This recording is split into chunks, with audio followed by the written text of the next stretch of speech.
Okay, so today we're going to tie a hare's ear nymph, non-bead head version. This is a good pattern for whenever the mayflies are out, and this is a nymph pattern for those. And this is an effective little pattern. It's been around for ages. But anyways, let's get to tying. So what I do first is I take this thread here, I start it with a good few wraps to get it secured in place. And then what I'm going to do is I'm going to take this thread here, advance it all the way back. And what I'm going to use this as a hare's mask in a natural color, this light colored one here. As you can see, I've been trimmed it up quite a bit for dubbing too. But anyways, what I do is I tend to take some hare's around the hair, the rabbit's mask, sorry, or hare's mask. I tend to trim out a few little fibers by the ears, because I like the stiffer fibers a little better. And what I do is I take a good few wraps here around the... Oop, missed it there. I don't know why I missed it. Oop. Yeah, that wasn't too good anyways. Let me try that again. That wasn't too good. Let me try that again here. That wasn't a good cut. I don't know why I'm having a hard time with this part. Anyways, so what you want to do is you want to take... Oh, I keep missing that freaking hair here. It's a little too long. Let me try that again. That's about right. Yep, so you want to make sure when you tie these in, your tail needs to be about the length of the shank of the hook, roughly. And that's about roughly where I want it. Because mayflies tend to have longer tails, just so you know. But anyways, once you do that, what you want to do is you want to tie in this this gold tinsel here. And I'm using a small gold tinsel here. And I want to make sure the silver side faces up, because when we wrap this over, it's going to, as a ribbing, we're going to actually make it, you know, the gold side turn up when we wrap it, you know. And you'll get the picture here in a minute. But anyways, what you want to do next is you want to take hare's mask dubbing, or either that or hare's ear dubbing, from a pack, like a little bag, you know, that you buy at the store, or you can either that or you could get it off a hare's mask like I have here, in a bigger amount. I think that's the best way to do it because it's you get more amounts of it than what you get out of the bag at the store, I think. And you can tie more flies doing that, and for a good price you can get a hare's mask. But anyways, what you want to do is you want to take this dubbing here.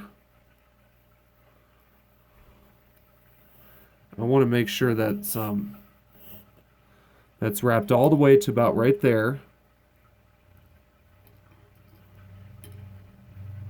You can hide.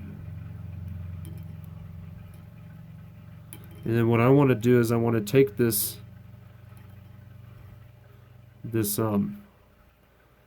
wrap and wrap a few good wraps here around that tinsel. Cut out the excess. And I know there's a few guard hairs here that are driving me nuts. They're a little too long for my taste. But anyways, what you want to do is you want to take that. And what I want to do is next, I want to use a regular pheasant tail that's natural. Feather, you know. I want to strip off a good few, like 3 or 4 fibers worth.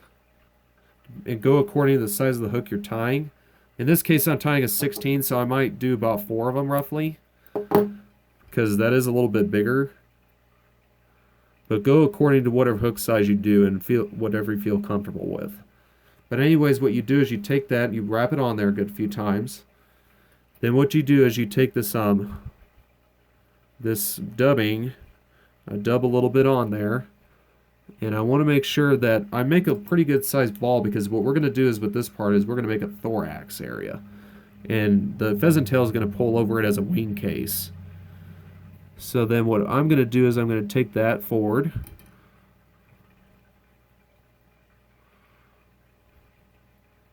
Wrap a good few times. Trim off the excess.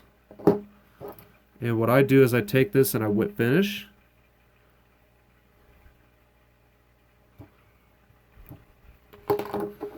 And that's it. That's how you tie hare's ear. Now, This is optional, but I have a feeling I don't like the way these guard hairs are so long some of the time. I still want some bugginess to it like a nymph should, but I don't like them too long. You know what I mean? Because that's, it drives me nuts when they're too long like that.